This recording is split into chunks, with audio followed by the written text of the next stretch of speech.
RJ Young, Fox Sports, joins us. 365 Sports on this Monday, Labor Day Monday. We're here while a lot of people are enjoying a holiday, and RJ decided to join us as well on Zoom, so it's great to see your face, and thank you for your time. RJ, one of the things I came out of the weekend, even though there were a handful of games last weekend, is how much I love the sport, how much it's just great that it was a full weekend with a lot of what were highly anticipated games. And we're not done yet, which is, I think, the best part of this. I always love the Labor Day weekend because it is the feature for our sport. It's the last time that we're going to play college football without any NFL on Sundays. And we're always going to have these outstanding games, starting with week 0, going into week 1. We had a really great one with USC and LSU, which I was wondering about because that's the marquee game on Sunday. It's the one we're all watching, and it lived up to its billing, to say nothing of some outstanding football that was played on Saturday. My goodness, I get to see an Iowa team that put up more points than an Oregon team. And I'm going to have so much fun talking about that as we head into this all-important week where we're going to see Texas, Michigan, Baylor, Utah. I mean, Nebraska, Colorado. I'm fired up. Yeah, RJ, I thought I'd maybe entered into a different timeline with Oregon and Iowa flipping things there.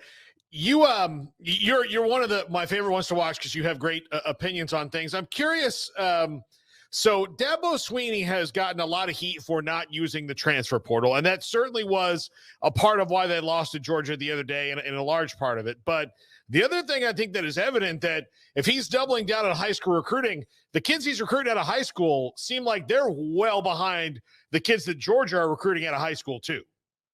Well, it's also Georgia getting the pick of the litter here. Like, that's kind of what it means. Like, I remember Nick Saban saying this. He would fear Georgia. When we would talk about what he was doing at Alabama, he'd say, I don't know, man, if somebody gets figured out at Georgia, that's a monster. And you know what? The guy that he was raising up, his greatest assistant of all time, has taken over that mantle. And if you grow up in the state of Georgia and they don't pluck you, it ain't because you ain't any good. It's simply because they're already full. They get to throw guys in there like Ellis Robinson IV and KJ Bolden just because they can, in addition to guys like Malachi Starks, who was another outstanding do-everything athlete from the state of Georgia. Meanwhile, with Clemson, I think it's more about who he's getting and how quickly he wants to play them. And frankly, this might be the first time that he's missed on quarterback ever. I mean, I'm really thinking about this hard. And I know how people kind of felt about Chase Bryce, but the idea that you get to bring Trevor Lawrence in there to replace a Kelly Bryant who had taken you to a college football playoff, what Taj Boyd has meant, generational talents like Deshaun Watson, Cade Klubnik has a lot to figure out for me. Like, I know that he was a 5-star coming out of Texas, and his claim to fame is leading Austin Westlake to a win in the state championship against Quinn Ewers and South Lake Carroll, but it starts there for me. And then coordinators, man, like the thing that people seem to miss about Clemson is not necessarily the transfer portal or even the players. It's the staff. He had been able to raise up guys on his staff to be play callers on his staff and continue to do that. And with Brent Venables at Oklahoma, we got Tony up at Virginia, saw Jeff Scott go to South Florida. I was thinking that Brandon Streeter was going to be that guy. And when he decided to replace him with Garrett Riley, okay, then Brandon Streeter goes to Georgia where he's an analyst. And Garrett Riley has scored all of 10 points in 2 games against the Georgia Bulldogs. I don't think that's a coincidence. RJ, a great one last night, LSU and USC, and just so many storylines from a couple of head coaches who receive a lot of criticism, but also have won a lot of games, a couple of young quarterbacks, and SEC versus Big Ten. I could go on and on. What stood out to you from USC LSU last night? Miller Moss is a guy. You know, it's one of these things where you're betting on Lincoln Riley more than you're on Miller Moss. Saw that guy lose a job to Jackson Dart, who's pretty damn good. He's at Ole Miss. Saw that guy lose a job to Caleb Williams, Heisman Trophy winner, #1 overall pick. And then we get to see Miller Moss go into the Holiday Bowl and light it up and run off anybody that was going to transfer in there except Jaden Mayava, who was pretty damn good at UNLV before he decided to make the leap there. But this is a guy that saw it. He was spinning it. He was throwing it in the face of an oncoming rush. He looked good operating. On the other side, same thing is true of Garrett Nussmeier, man. Like, I've been watching Garrett Nussmeier since he was very small because Doug Nussmeier was obviously not just a coordinator for Alabama, but he had done some work with Dallas Cowboys, and I'm a huge Dallas Cowboys fan. So I'm watching Garrett grow up, and he's absolutely spinning it. There were a couple of instances for both of them that I think are going to be growing pains. But as far as guys that are replacing Heisman winners and guys that are coming to programs that expect to compete for national championships, I was impressed. I don't know how you couldn't be. Both of them were efficient. Both of them threw for over 300 yards. Both of them had an opportunity to try to win this thing late. It just broke for USC in a way that it didn't break for LSU. You know, the Big 12, as you know, RJ, in the day, once had 50 to 45 scores. Of course, they've changed quite a bit. A lot of great running backs in the conference. But for Shedeur McMillan to be able in his first ever legitimate Big 12 game, have the second highest receiving yards total in that conference's history says quite a bit. Your thoughts about what he and Fafita did. Had to survive, but what they put on the show they did. Well, surviving is 61-39. So let's start there. It ain't been Montana. It ain't been New Mexico's first 2 weeks. They wouldn't love these, right? They put money in the bag against Montana State. And then they take this really embarrassing L to Arizona. But when you got Shedeur McMillan, you're just going to throw him the rock. And you got Noah Fafita who's going, I got one job.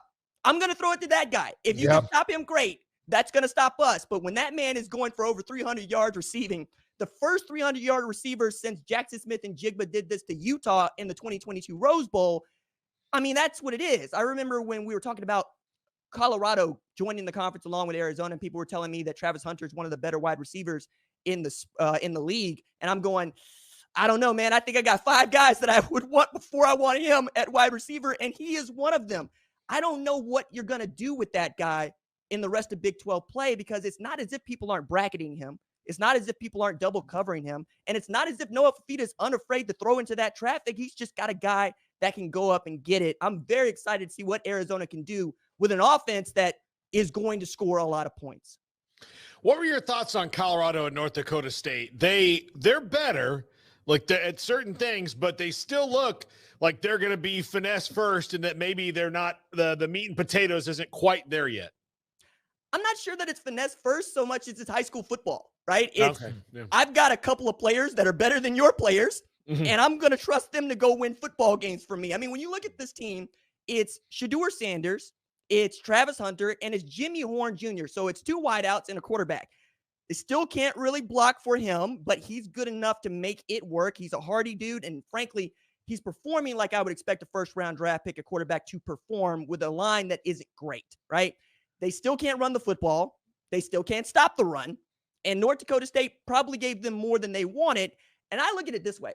Oklahoma State dispatched number 1. South Dakota State was on a 29-game winning streak with a quarterback that also probably gets drafted in the NFL, and Mark Gronowski. 44-20. I know they gave up a bunch passing and a bunch rushing, but they kept a lid on the end zone. Colorado couldn't really do that. They were in a ball game, losing at halftime to North Dakota State. That does not bode well, right? I'm also going, you got a guy that's playing both ways, and he is fantastic. I love Travis Hunter. We all do. But you're asking that man to play 100 snaps in 12 games. I don't know that you're going to hold up. I don't care how much rest you get. That's just, we don't do that anymore because we know what kind of toll it's going to take on his body, to let alone say what his NFL career is going to look like. I think when they get a chance to play Nebraska, perhaps we're going to get to see another version of what we saw last week, which could be fun. I mean, Dylan Raiola can spin it, but the thing that I want to say about Shedeur that I think doesn't get enough credit, especially as we're in Big 12 country, there have been just 2 quarterbacks the last 20 years in FBS that have started their season openers with 400 yards and 4 TDs in back-to-back seasons. One of them is Shedeur Sanders. The other one is Patrick Mahomes. Anytime you're in the same company as Patrick Mahomes, you're pretty damn good. Yeah, Shedeur's the real deal. I can't stand it when people try to knock him down for other reasons, and his play is fantastic. So I'm with, and I've never quite heard the high school analogy, but that is such a perfect a way to talk about Colorado. I feel like that's a great analogy there. So Michigan and Texas this weekend. Texas cruises, look really good against Colorado State. Didn't have to sweat that one. Michigan, on the other hand, they got some questions, RJ, starting at quarterback. What do you think? I mean, they're dogs at home to Texas. How are you feeling about the Wolverines coming out of week 1 and now what they face in week 2? They better show me something that they didn't against Fresno State. I'm telling you that right away. I was not impressed. You're 16-10 in a ball game with the Bulldogs at home at night, and a stadium as whole as 110,000 screaming Michigan Wolverine fans. You ought to win that one by name the number. Instead, you need a pick 6 to really put them out of reach.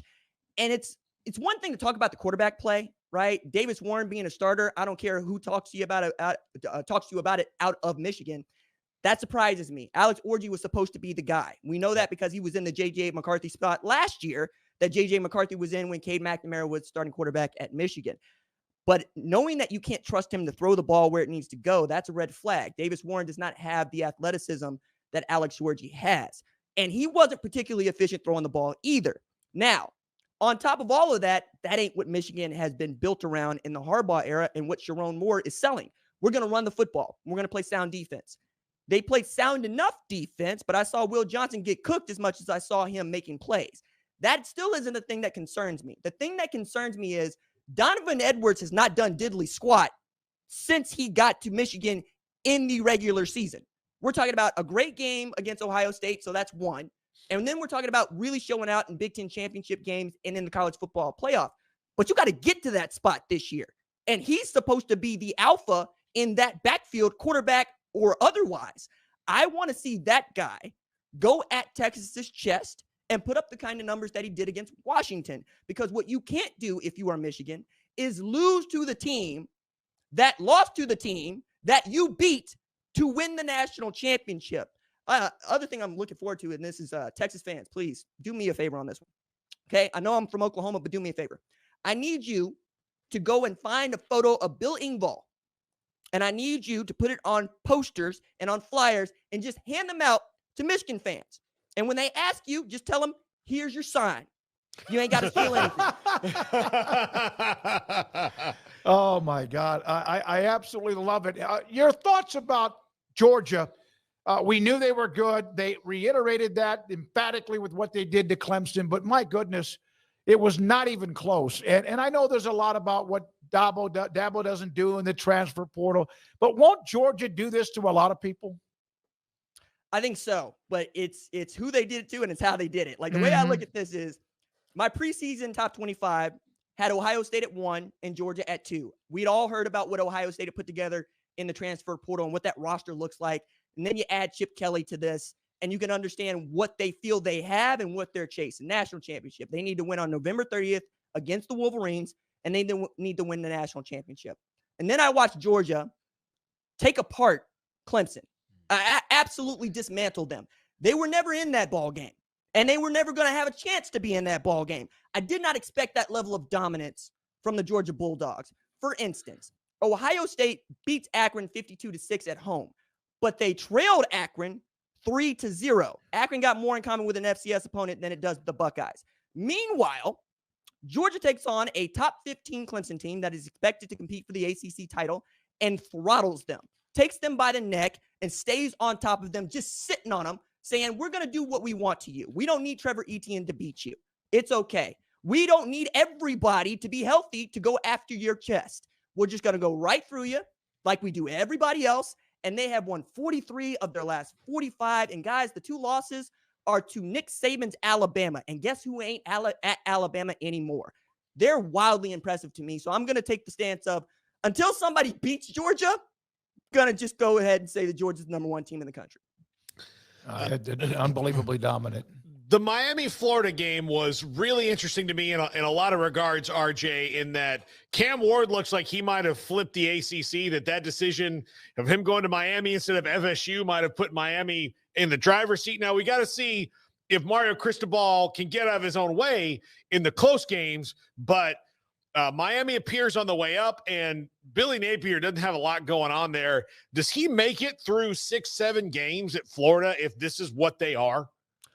Well, the buyout for Billy Napier is $26 million, but that's a percentage based on how much is left to play and how many more on their contract. We saw what Texas A&M did with Jimbo Fisher. They waited for him to win a game, and then they decided to bounce him because it was going to work out better for their finances. I think with Florida, you're kind of damned if you do, damned if you don't, because that schedule was already a monster, and you were already going to be up against it. But the thing about Miami that I find interesting, especially knowing what Mario Cristobal does with clock management, not unlike Lincoln Riley. He treats clock management like the clock is broken. But he might not need to actually manage the clock if he's got a guy like Cam Ward who can sling it. Just like Woody Marks called game last night against LSU to save Lincoln Riley's bacon. We're talking about Cam Ward going, nah, coach, I got it. I'm going to put it out of reach. We're going to go to the swamp. We're going to gator chomp on them.